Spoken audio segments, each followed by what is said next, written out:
कहते हैं जो किसी से आकर्षित न हो, प्रभावित न हो। किसी के प्रभाव से प्रभावित न हो और किसी में आकर्षित न होता, वो उसका स्वतंत्र जीवन होता है।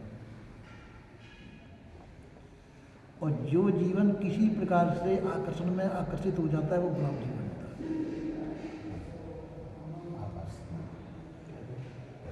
संसार में कई प्रकार की चीज़ें हमको दिखाई देती है।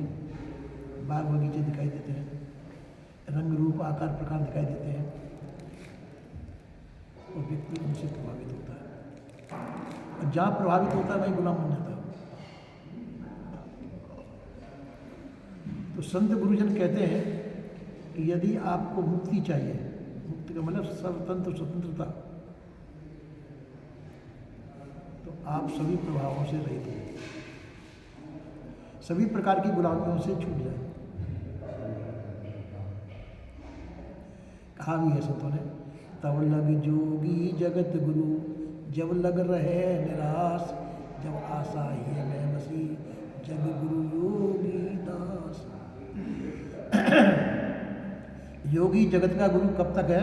जब तक वह निराश है, किसी से प्रभावित नहीं है, किसी प्रकार की आशा उसके अंदर नहीं है। और जब उसके अंदर आशा जग गई, मुझे ये चाहिए, वह चाहिए, ऐसा होना, वैसा होना, किसी प्रकार की भी इच्छा उसके अंदर जगे, तो जग गुरु योगी दास। तो संसार उसका गुरु होता है, योगी संसार का गुलाम बन जाता है। क्योंकि इच्छाओं की, वासनाओं की पूर्ति कहाँ से होगी? संसार से होगी। और जो भी पूर्ति संसार से होगी वो भी उसके पास रहेगा नहीं। जिसके पीछे वो संसार का गुलाम बन रहा है, तो संसार के द्वारा दी हुई वस्तु कोई भी उसके पास रहने वाली नहीं है। शरीर उसके पास नहीं रहेगा, तो वस्तु हमारे पास कैसे रहेगी? और हम गुलाम बनेंगे तो आगे के जन्म भी गुलामी में ही जाएंगे। और यदि स्वतंत्रता प्राप्त कर ली तो मुक्त हो जाएंगे। पर मुक्ति हर कोई नहीं चाहता है, हम गुलामी पसंद है। संसार को देखते हैं, संसार में आकर्षित होते हैं, वह वस्तु हमारी चाहना का रहता है। एक महात्मा ही थे, उनकी इच्छा थी कि हम हवाई जहाज में बैठे। क्या करें? हवाई जहाज में बैठे थे। मेरे साथ टहलने भी जाते थे, अच्छे अच्छे मकान देखते थे। ऐसा मकान अपना भी होना चाहिए, ऐसा आश्रम कितना सुंदर सुंदर मकान है, बिराई की बात है। टहलने जाते थे, मैं कि ये तो बने सबको अपना ही मान लो। क्या अर्थ है? सब अपने ही तो, सबको अपना मान लो, और अपने को प्राप्त कुछ होने वाला नहीं है। अपना आप बना भी लेंगे तो वो भी आपके पास स्वतंत्र नहीं रहेगा। और अपन बनाए क्यों? ये सब मकान अपने, साधु का कोई घर थोड़ी होता है, साधु का, सर्प का कोई घर थोड़ी होता है। वो तो जो कोई बनाएगा तो समाज की संपत्ति होगी, तो समाज की संपत्ति वो समाज की है, अपना क्या असर? तो हम ऐसी इच्छा क्यों पैदा करें? इसी प्रकार से जहाँ इच्छा पैदा हो जाती है वहाँ हमको गुलाम होना पड़ता है, जिस चीज़ की भी इच्छा पैदा हो जाए। इसलिए संत जो है निर्वासनिक होते हैं, वासनाओं से, सभी प्रकार की वासनाओं से रहित हो जाते हैं। उनको कुछ, उन्होंने कहा तुलसीदास जी ने, राम जी ने पूछा है कि मेरे रहने के लिए जगह कहाँ है, मेरे रहने लायक जगह कहाँ? ऋषि ने कहा, जाहे न चाहिए कबहू कछु, तुम सन सहज सने, बसो निरंतरता सो राउर निज गे। जिसको कभी भी कुछ भी नहीं चाहिए, जाए नहीं चाहिए कबहू कुछ, और तुम्हारे प्रति उसका स्नेह है, उसके हृदय में आप सदा निवास करिए। वही जगह आपके रहने के लिए है, वो आपका घर है। तो वो मतलब अचार स्थिति है। अचार स्थिति सहज नहीं होती है। अच्छा कहते हैं जिसको किसी प्रकार की भी चाहना न हो, तो वो वैराग्य पूर्वक ही आती है कि जब कोई चीज़ हमको प्राप्त होगी नहीं, संसार की कोई भी चीज़ हमको प्राप्त नहीं हो सकती। प्राप्त होगी तो शरीर को प्राप्त होगी, और शरीर भी छूटेगा।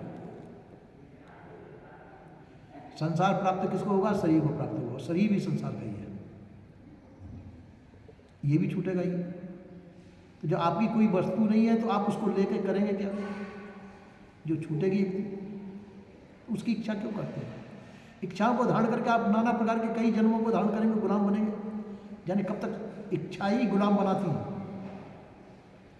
संसार की गुलामी से छूटना चाहते हैं तो इच्छाओं का नाश कर दीजिए। आपके हमारा जीवन कैसे का प्रारब्ध शरीर के साथ मौजूद है। गुजर बसर शरीर को चाहिए, आपको नहीं चाहिए। तो शरीर के गुजर बसर के लिए शरीर का प्रारब्ध मौजूद है। प्रारब्ध के अनुसार सब कुछ प्राप्त होगा शरीर को। आपको इच्छा वासना करने की आवश्यकता ही नहीं, तब भी आपका जीवन अच्छी तरह से बीतेगा। तो इसलिए निर्वासनिक हो तो वो ज़्यादा अच्छा है। मुक्ति भी होगी, आप स्वतंत्र भी होंगे और आपके शरीर का व्यवहार संसार से चलेगा और आप अपने जीवन कल्याण को प्राप्त होंगे। जीवन कल्याण में संसार से निवृत्त हो जाएंगे। हम वासना के वशीभूत होकर के संसार में फंसे हुए हैं। वासनाओं की निवृत्ति करने से हम संसार से छूट जाएंगे। और हम संसार से छूटना स्वयं नहीं चाहते। छूटना चाहते हैं आप लोग कोई? छूटना चाहते हैं? सवाल है। छूटना नहीं चाहते।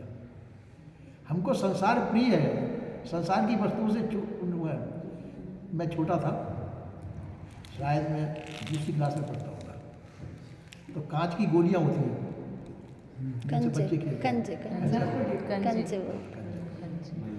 तो मैंने जो 70-80 गोलियां इकट्ठी कर रखी थी। मैं उनको देखता रहता था और देख करके मैं प्रसन्न होता था। स्कूल में ले गया मैं, स्कूल में ऐसे ही ढुलका रहा था, खेलना आता नहीं थे मेरे से, खाली उनके रंग बिरंगी गोलियां देख कर खुश होता था। मास्टर को मालूम पड़ा, तो ये क्या कर रहे हो? ये गोलियां तो खेलना ठीक नहीं, इनको फेंको। तो चलो मैं फेंकवाता हूँ। सब गोलियों को ले गया मास्टर। देखो एक एक गोली देखते जाओ तालाब में, तालाब था आगे, तालाब में फेंकते जाओ। मेरे को बड़ा दुख हुआ, फिर मास्टर मानना पड़ा ठंडा हाथ में हमसे पिटाई होनी जरूरी है, कहना नहीं मानेंगे। वो सब गोली मैंने फेंक दी तालाब में। अब गोलियाँ इकट्ठा करना नहीं, ये गोलियों से खेलना जुआ है, जुआ कभी खेलना नहीं। मेरे को दुख तो बहुत हुआ। तो इसी प्रकार से संसार की जितनी वस्तुएं सब हमको, जब गोलियां हमको इतनी प्रिय थी तो संसार में रहते संसार की सभी वस्तु हमको प्रिय जब इकट्ठी कर रखी हमने, अब इनको छोड़ने में कितना दुख होगा। गोलियां छोड़ने में कितना दुख हुआ, तो संसार की जो प्रिय वस्तु मान के हमने इकट्ठी कर रखी है। हालांकि बाद में शरीर भी छूटेगा, शरीर के साथ में सब चीज़ छूटेगी, पर तब भी छोड़ना मुश्किल पड़ता है। इसलिए व्यक्ति मुक्त नहीं हो पाता है कि आशा वासना इच्छा वासना चाहनाओं का त्याग हो तो व्यक्ति मुक्त होगा, और इच्छा वासना चाहनाओं से हम मुक्त नहीं हो पाते। इसलिए हम गुलामी में का जीवन जी रहे हैं।